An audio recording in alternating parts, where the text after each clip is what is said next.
지침에 따라 온라인 계정에 강력한 비밀번호를 생성하더라도 해커로부터 완전히 안전할 수는 없습니다. 해커들은 우리가 항상 안전하고 좋은 비밀번호라고 생각되는 비밀번호를 해독할 수 있는 새로운 방법을 찾아내죠. 예를 들어 한 비밀번호 관리자 도구가 데이터 유출로 인한 6천만 개 이상의 비밀번호를 살펴봤습니다.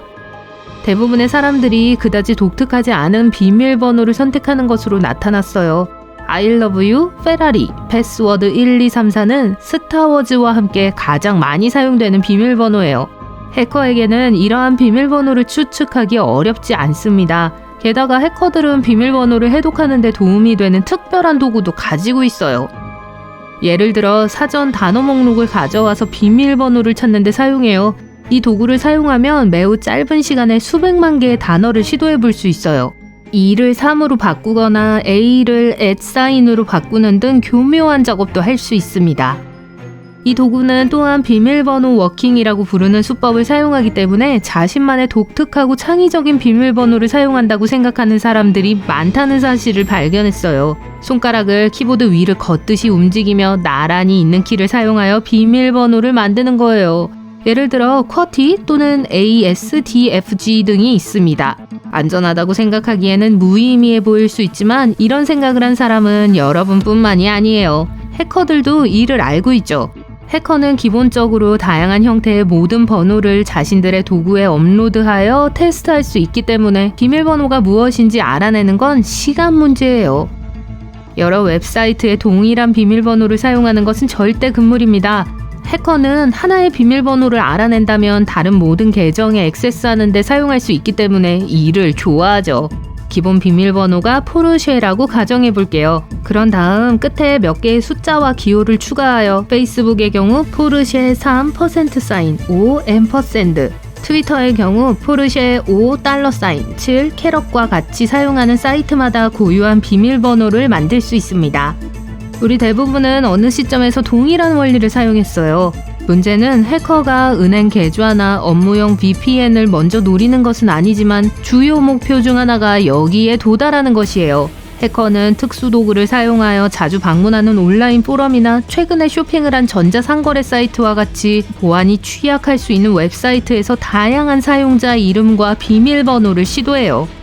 해커는 포르쉐 1 또는 포르쉐 123과 같은 기본 비밀번호의 다양한 변형을 시도하기만 하면 간단한 코드를 해독하고 모든 계정에 액세스할 수 있어요. 운이 좋아서 사이트 중 하나에 대한 로그인 정보를 알아내면 그 정보를 사용하여 더 중요한 사이트에 액세스하려고 시도할 수 있습니다. 여기서는 천재 해커에 대해 이야기하는 것이 아니에요. 해커는 소셜미디어 프로필 확인과 같이 간단한 수법을 사용해요. 예를 들어 페이스북에 반려견의 이름이나 자녀의 생년월일을 언급한 적이 있다면 해커는 해당 정보를 사용하여 비밀번호를 알아낼 수 있어요. 따라서 최피 123은 이제 사용할 수 없습니다. 해결책은 무엇일까요? 먼저 생활 속 사물에 기반한 고유한 비밀번호를 만들려고 애쓰지 마세요. 대신 비밀번호 관리 프로그램을 사용해 모든 계정에 대해 강력한 무작위 비밀번호를 생성하세요. 그리고 소문자뿐만 아니라 다양한 문자가 포함된 긴 비밀번호를 만들어야 해요. 또한 사용하는 사이트마다 고유하고 임의의 비밀번호를 만드는 것이 훨씬 더 안전합니다. 이렇게 하면 해커가 비밀번호 중 하나를 알아내더라도 다른 모든 계정에 액세스할 수 없어요. 복잡한 비밀번호를 일일이 기억할 필요 없이 비밀번호 관리자가 대신 기억해줍니다. 또한 긴 비밀번호를 사용하는 것이 좋습니다. 해커가 사용하는 도구는 소문자로 된 짧은 비밀번호를 훨씬 더 빨리 해독합니다. 별표 1개와 대문자 1개만 추가하면 8자로 구성된 비밀번호의 처리 시간이 2.41에서 2.1세기로 바뀝니다. 다음은 비밀번호를 알아내기 위해 사용하는 또 다른 사기 수법입니다. 깃발 뺏기 게임을 하고 있는데 다른 팀이 내 요새에 침입하여 깃발을 훔쳐갔다고 가정해 볼게요. 이제 상대팀은 내 요새의 위치와 침입 방법을 정확히 알고 있습니다.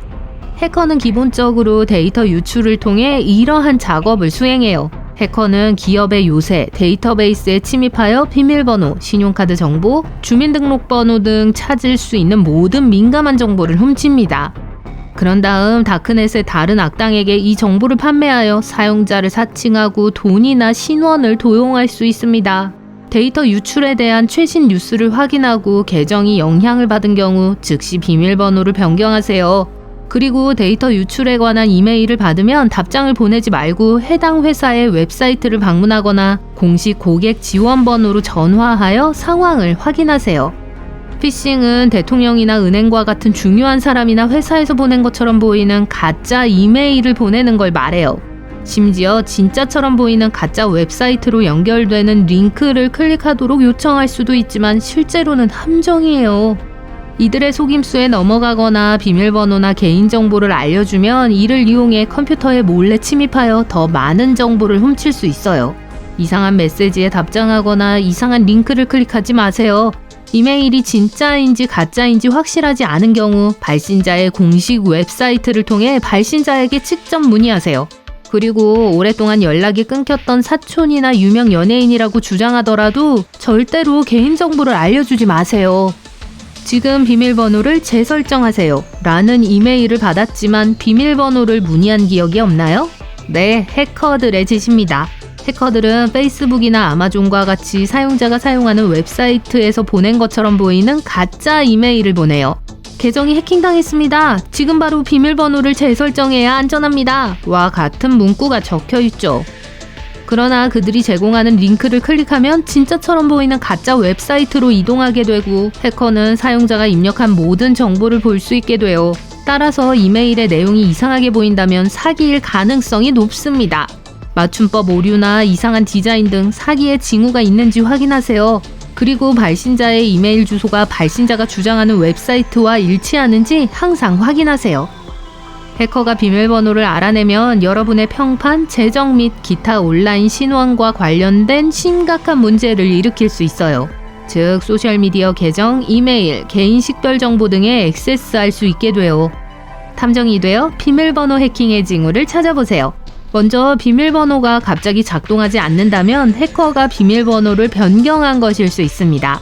따라서 아무런 이유 없이 계정이 잠겼다면 조사해 볼 필요가 있어요. 다음으로 컴퓨터가 느리게 작동하기 시작하면 비밀번호 탈취 멀웨어에 감염되었다는 신호일 수 있습니다. 또 다른 주의해야 할 점은 다크웹에서 개인정보를 찾는 거예요. 다크웹은 해커가 훔친 데이터를 판매하는 인터넷의 암시장과 같은 곳입니다. 다크웹에서 자신의 정보가 판매되고 있다면 조치를 취해야 할 때입니다. 랜섬웨어에 대해 들어본 적이 있나요? 랜섬웨어는 사용자의 컴퓨터를 잠그고 제어권을 되찾으려면 돈을 요구하는 멀웨어의 일종이에요. 끔찍하죠.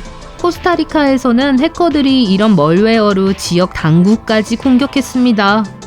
마지막으로 친구나 가족들이 여러분에게 온 이상한 온라인 메시지를 받기 시작하면 다른 사람이 내 계정을 사용하고 있을 수 있다는 위험 신호입니다. 따라서 친구가 여러분으로부터 나이지리아 왕자의 요트 구입에 관한 메시지를 받았다면 비밀번호를 변경해야 할 때입니다. 최대한 빨리요.